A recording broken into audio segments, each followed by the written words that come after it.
Hi, this is Steph with Belladonna Dyes, and today we're going to make a two-color spiral.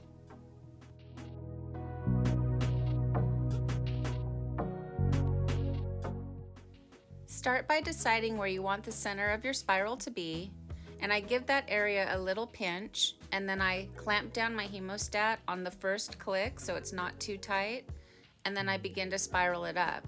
So I'm turning the shirt one direction, so clockwise with my right hand, and with my left hand I'm making pleats. And you want to continue to add pleats into the fold as you go. I feel like the more pleats you can get, the more variation in the dye you might see.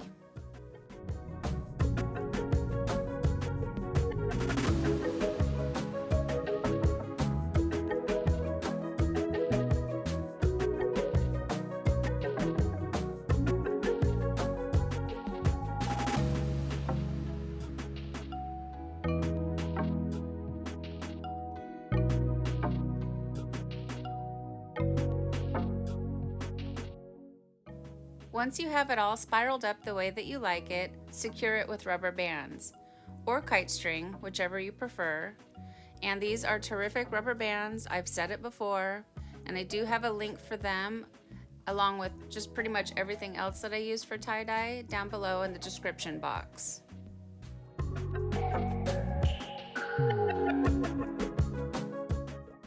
I'm using my rubber bands as pieces of the pie, so I'm using them to mark out my space. This is really helpful, especially if you're doing a rainbow. I'm only using two colors, so it's not really necessary to do this, but I always try to have my rubber bands intersect in the center of the spiral.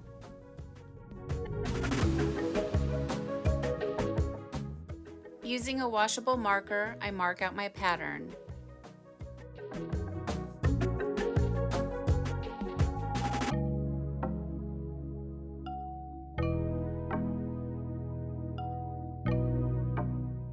So for this spiral, I'm only using two colors of dye. I'm going to use teal and Caribbean blue, and I'm going to leave the other two pieces of pie white, and that's just for separation of the two colors and to give it a little contrast.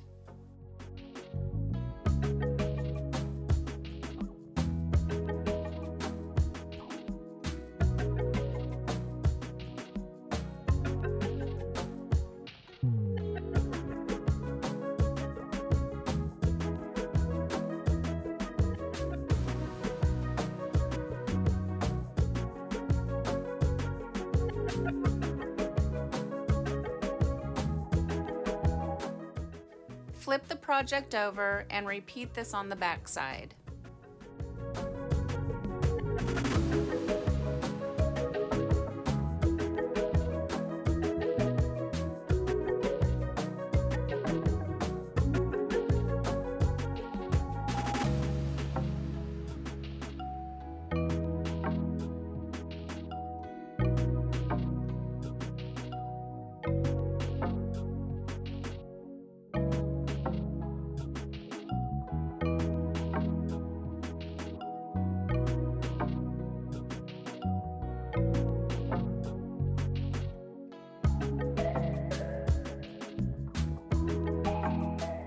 Once you have it all dyed up the way that you want, set it down inside of a plastic bin and cover it with the lid and let it batch for 24 hours.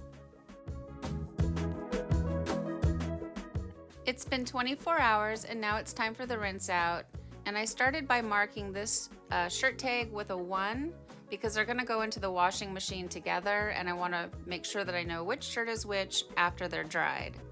So start by using cold water, and that's going to rinse away any soda ash that might still be reacting within the fibers, and gradually increase your water up to hot and rinse until the water runs pretty much clear. From here I take it to the washing machine. I do a hot water cycle. I do a second hot water cycle using Synthropol, and I do a third hot water cycle using Milsoft to bring softness back into the fabric after the dyeing process. Now this shirt has white in it, so I will focus a lot of water attention to the white areas to try to help them stay white. They don't stay completely white, but I want them as white as possible.